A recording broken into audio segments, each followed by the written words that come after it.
He's Pro Football Hall of Famer, Seahawks legend, one of the best left tackles to ever play the position. Walter Jones joining the chat. Walter, appreciate you taking the time, especially from the golf course, my man. Hey, thanks a lot, man. It's an honor to be here, man. So I'm looking forward to it.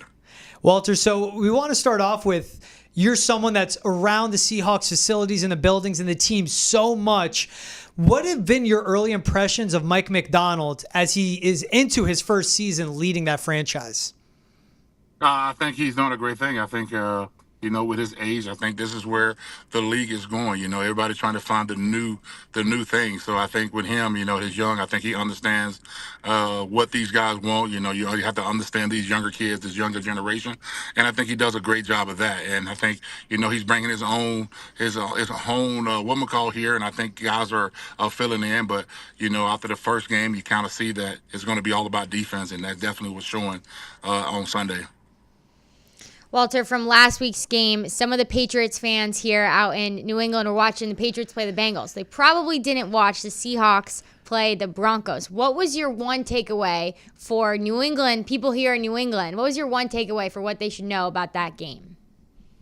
I think you have to look at the way the defense played. I think the defense is going to come in there, and I think they say the best teams are the teams that can go on the road and play. You can bring your defense with you, and from what I saw last week, I think this defense is going to be pretty good on the road because these guys, especially in the secondary, it's all about those guys making tackles in the run game, and I thought those guys did a great job of that in the game where those guys was making support tackles and stuff like that. So you need that from that secondary. So for the New England Patriot guys, I think that they're going to see a great defense, a very young defense that's definitely still trying to figure it out, but shows some good stuff on Sunday, and hopefully they can show it again on this Sunday.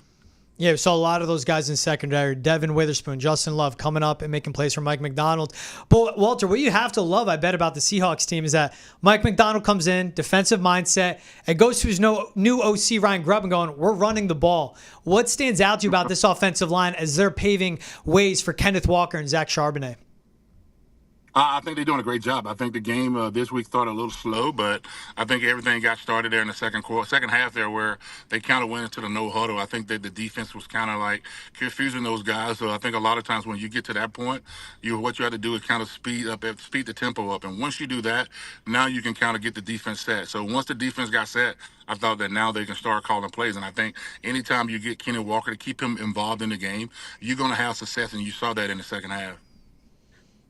Yeah, K9 played so well. And he had that diving touchdown. And I think I was in the radio booth. We were all like, what? He could have hurt himself. He jumped so high. It was like a full-on dive into a pool, and there was no one around him. So love that guy. That was an awesome play. But want to hear a little bit more about your perspective on Gino Smith. What have you seen from him? What are you most impressed about? He did really juke out a defender to get that touchdown, which I think a lot of guys thought was awesome and just fun to watch him run. And I think he said, I ran like the wind in his press conference. It's like, yeah, man, you did. So what have you seen from Gino Smith? I think he's a veteran, a leader. I think as a quarterback, you have to be that. You have to make sure you put everybody in the right place. And still, again, you have to make the plays when the plays are available. And I think with him showing his speed, showing that, hey, I do have wheels. I don't have to use them all the time. But when I get a chance to do it, he does a great job at it. And you saw that on that touchdown run, though. And I think he have to be the voice for this team right now. You have to be able to be the voice for the coach when you're on the football field, because when you're on that field, you're in control. So I think for him, I think he have to be the voice and kind of show that last week. And anytime you get a win, that's a positive, so you feel good going into the next week. So let's just see if we can keep this thing rolling. Walter, how important is that for a guy like Gino Smith, a veteran that's been with Seattle since 2019, was a backup when he got here and been their guy now the last 3 seasons. But how important is that for a team that even wants to pride themselves on running the ball, and for offensive linemen like someone in your shoes to know you have someone under center and in the huddle that commands it and gets the respect from their teammates? What makes that so important in your eyes? Oh, that's very important. I think the thing about it, though, is just always being a guy that controls it, that knows what's going on. I think for offensive linemen, I think it's all about making sure that everybody's on the same page. Because no matter if everybody mess up, it always falls down to the offensive lineman. So if you got a quarterback that understands everything that we're doing and what everybody else is doing, the running backs, the receivers, that makes it for a fun game. And you kind of saw that in the second half where he was in control. He was calling the plays that he liked and putting the ball where he needed to be at. But anytime, you can run the ball, especially for offensive linemen, that's what you want to do. You want to feel good. And I think with him, it's all about winning. I think all these guys are all about winning, whatever it takes. If it's a great running game or a good running game, this week, next week will be a good passing game. I think Gino fits the bill on whatever to on him to do it.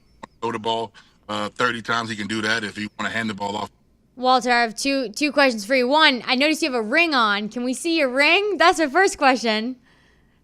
The blue ring? Yeah, this is my Hall of Fame ring. I think you guys can see it. Yeah, it's my Hall of Fame ring. Nice. So, out, I get a chance for people to get out and see it. You know, a lot of times you have it in your trophy case and you really don't bring it out. It's kind of like Super Bowl rings. Guys don't bring them out, but when you're out here with fans and people that are back to the community, they get an opportunity to get close to it, kind of, hold it and touch it and stuff like that. So anytime I get a chance to do that, I want people to get a chance to see it and be a part of it, take pictures of it, do whatever they need to do with it. So it's kind of fun. It's super fun. Are you kidding me? If I had that, I'd be wearing it around every day too. But I love that. But like you said, you're with fans right now. You do a lot in the community. You have a clothing brand. What are you up to right now? What do you got going on?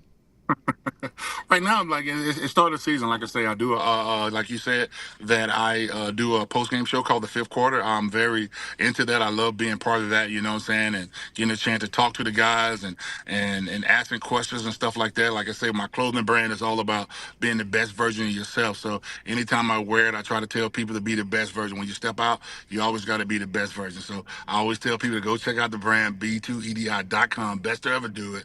I got hoodies, I got t-shirts, I got hats. So go check it out if it sparks with you about being the best version of yourself. Hey, can't disagree with that at all. Best to ever do it. Walter Jones, Hall of Fame left tackle. Appreciate you taking the time, my man. One of the best to ever do it. Thanks for coming on the show. We appreciate your time. All right, guys. Thanks a lot. Appreciate it. Walter Jones, awesome human. You have any good stories from getting to know him? Awesome human. Well, so nice of him to take the time to talk to us. He was on a golf cart at a golf course for a charity event, and he was kind of moving around. He showed his ring and the thing. I was like, wait, can you show the ring? He had his Hall of Fame ring on for us to see. So that was awesome. But speaking of golf, I was at a golf tournament with Walt earlier this summer. And some of those golf paths, they're really narrow and the hills can be really high. And so I'm on this golf cart with Walter Jones, a large man, okay? This guy is like solid rock. And we start going up this hill. And then I'm thinking in my head, I was on this earlier by myself and I was nervous. So now I'm on here with Walter Jones, the legendary Walter Jones. I don't know how this is going to go. We get up halfway, and sure enough, we start to slowly roll down the hill. So me, in my head, Survivor, right? Jump out. I jump out of the golf cart. He starts screaming, "What are you doing? What are you doing?" I'm like, I'm saving myself, man. Yeah. We're going down the hill. So ended up going down the hill. Thankfully, there was nobody coming up behind us, and it kind of plateaued, which that's not super normal on a golf course during a golf tournament. Yeah, no. People are flying around. You got to make your times, right? So I jumped off. Thankfully, it rolled back down, but there was a little bit of pushing that had to be done at the end. So thankfully, I don't think that happened to him during this golf course event, but he's an awesome guy and just so excited to have him. When I saw him pop up on the screen, I was like, wow, this is pretty cool. For the athlete in you I got to bail, get out of here, not get injured, and I just know less weight on this golf cart's the best thing right now. That was 1,000% what went through my head. Don't get hurt doing something that wasn't lacrosse. And I wasn't going back to play for BC, so there wasn't really a problem there, but still. Yes. That's awesome. That's a great bill. Well, thanks again for getting Walter for us. I mean, it was awesome talking to him. Cool to hear him talk about the offensive line and Seattle as well. I mean, great dude. And again, someone I grew up watching, and you were just like, Walter Jones. I was like, all right. I'm like, I love this. So that was a sick get.